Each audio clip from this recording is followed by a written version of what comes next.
Hello everyone. This is the second entry in A Crash Course for New Leaders. These videos are short and give some general advice on how to develop from a novice to an intermediate leader as quick as possible. What we are going to talk about today is communication, specifically the maxim, know your audience.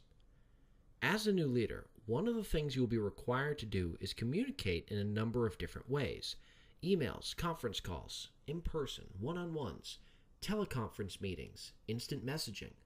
The list goes on. How can you put your best foot forward in each of these different environments? The best way to do this is by following a simple rule: know your audience. I received this piece of advice from a very successful and charismatic leader who I worked with for a number of years.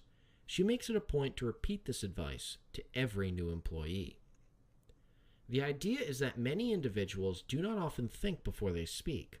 Communication in any form is almost a turn-based game where each person is waiting to make themselves heard.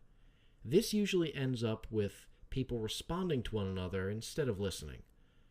When someone is just trying to respond and make a point, it is more likely they will say something that is taken in a way they did not intend. But if we tell people to think before they speak, it almost comes across as an insult. Instead, you must be encouraged to know your audience. This is better advice all the way around. Who are you communicating with? What medium are you using? What is the purpose of this conversation? What is this person trying to get across to you, and what are you trying to get across to them?